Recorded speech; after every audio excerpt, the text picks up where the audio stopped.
ETF index mutual funds నేర్చుకుని stock మార్కెట్లో రాణించాలనుకుంటున్నారా? వెంటనే ఈ నెంబర్కి కాల్ చేయండి.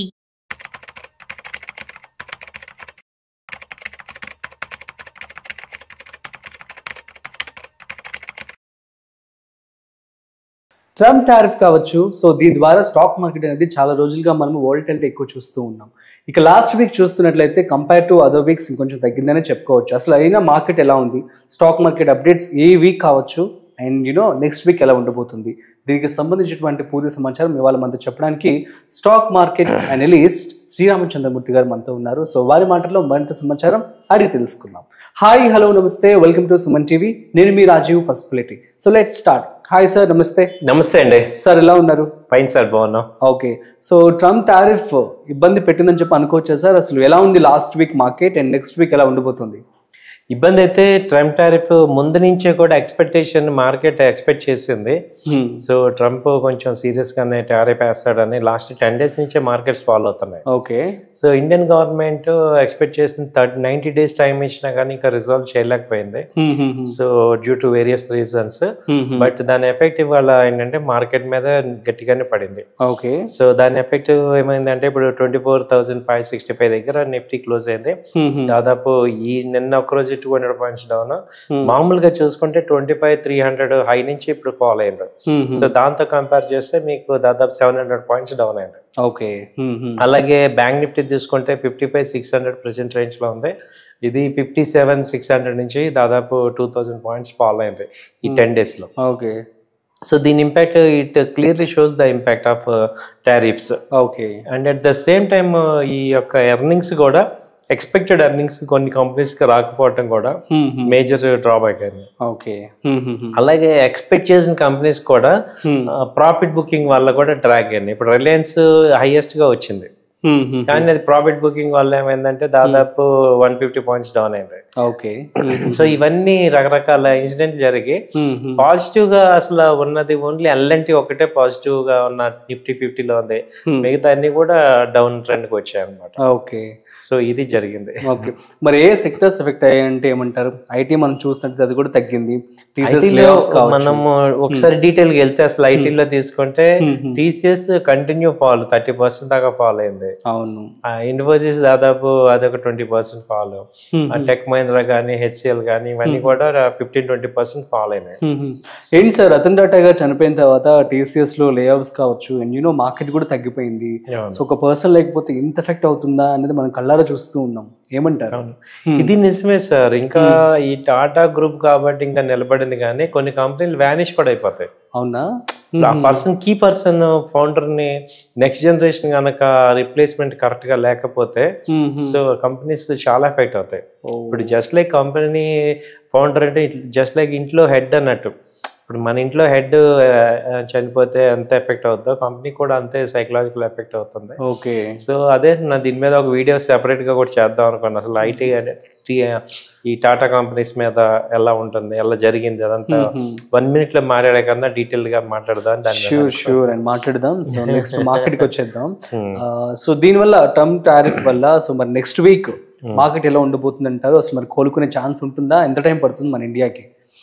అంటే ఇంకొక పాజిటివ్ పాయింట్ అబ్జర్వ్ చేస్తుంది ఏంటంటే అంతకు ముందులాగా వర్టికల్ ఫాల్ అవ్వాల. ఓకే, ఇప్పుడు అంతకు ముందు ఇప్పుడు 3 months 4 months బ్యాక్ విపరీతమైన నెగిటివ్ వచ్చాయి. బట్ ఇప్పుడు ఏంటంటే డైజెస్ట్ అయింది మార్కెట్, కొంచెం ఒరిజినల్ గా సస్టైన్ అవుతుంది. అంటే ఎప్పుడైతే రీటైల్ క్లయింట్స్ పార్టిసిపేషన్ జరగటం, ఎఫ్ఐఐ మ్యూచువల్ ఫండ్స్ పార్టిసిపేషన్ జరగటం వల్ల మార్కెట్ ఎక్కువ కొలాప్స్ అవ్వకుండా నిలబడుతుంది. బట్ ఎక్స్పెక్టేషన్ ఏంటంటే యాజ్ ఎర్లీ యాజ్ పాసిబుల్ దీని మీద ఒక రిజాల్వ్ అయితే అవుతుంది. ఓకే, అంటే ఇప్పుడు ఇదే 1st August లో వచ్చింది కాబట్టి వీళ్ళు కూడా అంత ఎక్స్పెక్ట్ చేయాలి ఇండియా మీద పడుతుందా అని. సో యాక్చువల్గా 3% ఉండే టారిఫ్ ఇప్పుడు 25% అయింది. ఓకే, దీనికి అడిషనల్ గా ఏంటంటే రష్యా ఆయిల్ కనుక కొంటే ఇంకా పేస్తామని చెప్తున్నాడు పనిష్మెంట్.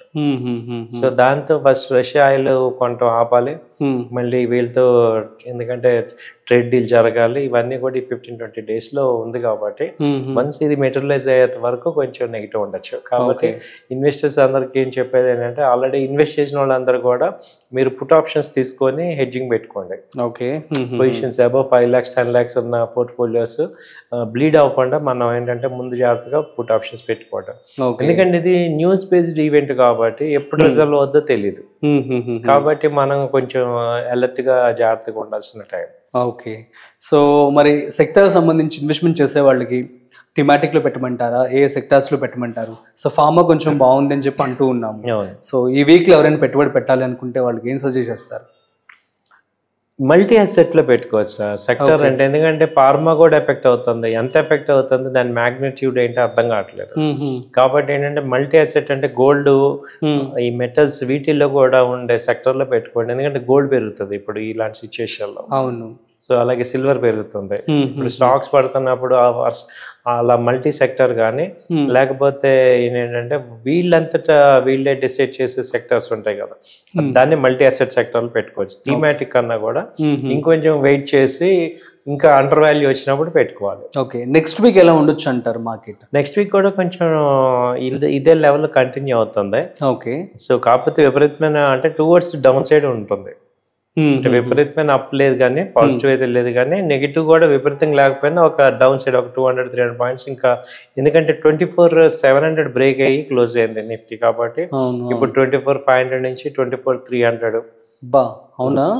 అక్కడ వరకు ఛాన్స్ కనపడదు. అయ్యో, అదే. ఓకే, మరి పుంజుకోవడం అంటే ఏమంటారు? టారిఫ్ మరి కొంతమంది ఎక్స్పర్ట్స్ చెప్తుంది అంటే ఒక 3 నెలల తర్వాత ఏమన్నా మారచ్చు, అప్పటి వరకు అప్పటికి మనం will get use to it అని చెప్పి అంటారు. ఇది ఏంటంటే ఒక 3 months 4 months ఆరిజిన్ ఇస్తే డైజెస్ట్ అవుతుంది. బట్ ఈ 3 months లో ఎంత ఫాల్ అవుతుంది అనేది ఇక్కడ ఇంపార్టెంట్. అంటే మనము ఈ ఈవెంట్స్ ఏంటంటే మన ఫండ్ డౌన్ అవ్వకుండా చూసుకోవాలి. Okay, okay. కాబట్టి నేనేంటంటే చెప్పేది మనం ఆల్రెడీ ఇన్వెస్ట్ చేసిన వాళ్ళందరికీ కూడా సో మీరు ఇవాళ పుట్ ఆప్షన్స్ కొనుక్కోవటం, వాటిలో ఎడ్జింగ్ పెట్టుకోవటం అనేది మనం నేర్చుకోవాలి. ఓకే, ఇప్పుడు ఇందులో ఓన్లీ కారు వన్ సైడ్ కాకుండా డౌన్ సైడ్ వెళ్తున్నప్పుడు కూడా మనం ఆ రెండో గేర్ రివర్స్ గేర్ కూడా మనకి ప్రాక్టీస్ ఉండాలి. అవును, అప్పుడే మనం మార్కెట్ లో నిలబడతాం. ఓకే, ఫైన్ చేసుకోవాలి. Yeah, so thank you so much sir. So market updates అయితే చాలా చక్కగా వివరించారు. సో గైస్, ఇది ఈ వీక్ అయితే లోగానే ఉంది. సో నెక్స్ట్ వీక్ కూడా అదే పరిస్థితి ఉండొచ్చు అని చెప్పి అంటూ ఉన్నారు. సో కాబట్టి ఇటువంటి టైమ్స్లో గోల్డ్ కావచ్చు, అదర్ ETF కావచ్చు, వాటిలో కనుక మీరు పెట్టుబడి పెట్టుకున్నట్లయితే so that you will be in safe side అని చెప్పి శ్రీరామ్ చంద్రమూర్తి గారు చెప్పడం జరుగుతుంది. మరొక ఇంట్రెస్టింగ్ కాంటెంట్తో మళ్ళీ కలుద్దాం. అంతవరకు చూస్తూనే ఉండండి సుమన్ టీవీ.